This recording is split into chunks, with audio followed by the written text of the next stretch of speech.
While India's food problems continue to create widespread concern, Mission see for themselves the everyday conditions of life in southern India.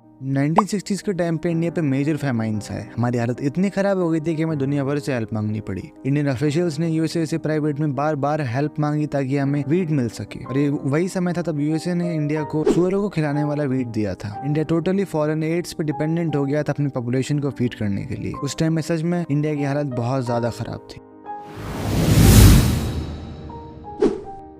India ने 1960s में China और पाकिस्तान के साथ Wars लड़ी, और war में किसी भी कंट्री के रिसोर्सेज बॉर्डर की तरफ डाइवर्ट हो जाते हैं, और यही हुआ हमारे साथ। और इसी वजह से हमें अपने बहुत सारे रिसोर्सेज पानी की तरह वॉर्स में बहाने पड़े। और सिर्फ यही नहीं, हमें इंटरनली भी काफी सारी प्रॉब्लम्स थी, बिकॉज फॉरेन पावर्स इंडिया को डिवाइड करना चाहती थी, जो कि वो कर नहीं पाई। पर इसकी वजह से हमें बहुत सारे रिसोर्सेज बेवजह बर्बाद करने पड़े।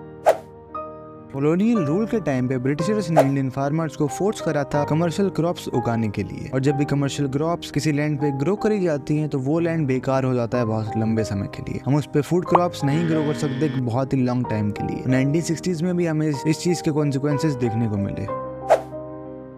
हमारी पॉपुलेशन 1947 में 34 करोड़ थी, और ये बढ़कर 50 करोड़ हो गई थी 1965। पर इंडिया की फूड ग्रेन्स की प्रोडक्शन बढ़ने की जगह और कम हो गई थी, और ये हुआ था ड्राउट्स और लैक ऑफ टेक्नोलॉजी की वजह से। भारत की पॉपुलेशन बहुत ज्यादा स्पीड से बढ़ी थी, और इतनी स्पीड से फूड ग्रेन्स के प्रोडक्शन को नेचुरली नहीं बढ़ाया जा सकता। उसके लिए हमें चाहिए था हाइब्रिड मॉडल, बट टेक्नोलॉजी और कैपिटल की कमी होने की वजह से हम हाइब्रिड मॉडल को अडॉप्ट नहीं कर सके। इंडिया के इस प्रॉब्लम को सॉल्व करने के लिए 1967 में ग्रीन रेवोल्यूशन का इंट्रोडक्शन हुआ। इंडिया में एचआईवी सीड्स, पेस्टिसाइड्स, फर्टिलाइजर्स और मॉडर्न मशीनरी का यूज शुरू हुआ एग्रीकल्चर सेक्टर में, और इस चीज ने इंडिया को कम्प्लीटली ट्रांसफॉर्म कर दिया। फूड ग्रेन के इंपोर्टर से आज नेट एक्सपोर्टर में कन्वर्ट कर दिया। बट आज उसी ग्रीन रेवोल्यूशन ने हमें एक बहुत बड़ी मुसीबत में लाके खड़ा कर दिया है, बिकॉज एचआईवी सीड्स और फर्टिलाइजर्स यूज करने के साथ साथ बहुत सारी प्रॉब्लम्स भी आती हैं, और ये प्रॉब्लम्स किसी भी कंट्री को रेगिस्तान में कन्वर्ट कर सकती हैं over a period of time. Let us suppose एक फार्मर ने 10 एकर्स की लैंड पे वीट ग्रो करने के लिए 100x फर्टिलाइजर्स का यूज करा, बट जब वो नेक्स्ट ईयर उसी सेम अमाउंट में उसी सेम लैंड पे वीट ग्रो करेगा, तब उससे 100x फर्टिलाइजर से ज्यादा फर्टिलाइजर्स की नीड होगी, बिकॉज अब वो पहले वाली सॉइल नहीं रही। अब वो सॉइल और ज्यादा डिपेंडेंट हो गई है फर्टिलाइजर्स के ऊपर। ज्यादा फर्टिलाइजर्स का यूज करने से सॉइल एसिडिक हो जाती है, जिससे वाटर पोल्यूशन भी होता है और सॉइल की क्वालिटी भी बद से बदतर हो जाती है। एचआईवी सीड्स नॉर्मल सीड से ज्यादा वाटर कंज्यूम करते हैं, और जब इन्हें फर्टिलाइजर्स के साथ यूज करा जाता है तो ये वाटर की रिक्वायरमेंट को मल्टीपल टाइम्स बढ़ा देते हैं, और इससे किसी भी एरिया की वाटर टेबल हेवीली इंपैक्ट हो सकती है।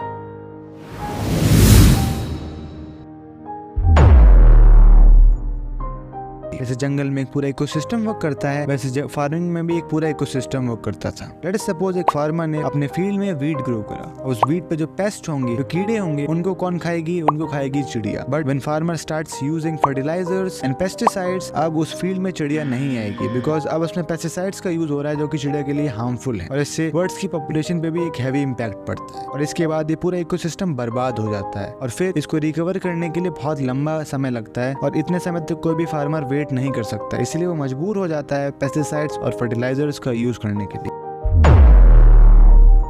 ग्रीन रेवोल्यूशन के बाद से क्रॉप्स को ग्रो करने के लिए वाटर की रिक्वायरमेंट मल्टीपल टाइम्स बढ़ गई है, और हम सब जानते हैं कि पोल्यूशन की वजह से यूजेबल वाटर लगातार कम होता जा रहा है, पर एग्रीकल्चर में वाटर का कंजप्शन लगातार बढ़ रहा है, और ये बहुत ज्यादा हैवी इंपैक्ट करेगा इंडिया को इन फ्यूचर, बिकॉज फ्यूचर में वॉर्स होंगी पानी की वजह से। अगर हम इनिशियली इन स्टेट्स को भी देखें तो उनमें भी काफी सारे डिस्प्यूट्स हैं वाटर को लेके, और ये बहुत अलार्मिंग बात है, बिकॉज अगर हम फर्टिलाइजर्स और पेस्टिसाइड्स का यूज करते रहे इसी तरह तो हमारे पास ग्राउंड वाटर ही नहीं बचेगा। इस हिसाब से हम पेस्टिसाइड्स और फर्टिलाइजर्स का यूज बढ़ाते जा रहे हैं। उस हिसाब से 2070 तक इंडिया के मोस्ट फर्टाइल लैंड्स डेजर्ट बन सकते हैं, लिटरली डेजर्ट बन सकते हैं, और ये बिल्कुल मजाक की बात नहीं है। It is too much alarming issue, because हमारी सॉइल की क्वालिटी बहुत तेजी से डिग्रेड हो रही है।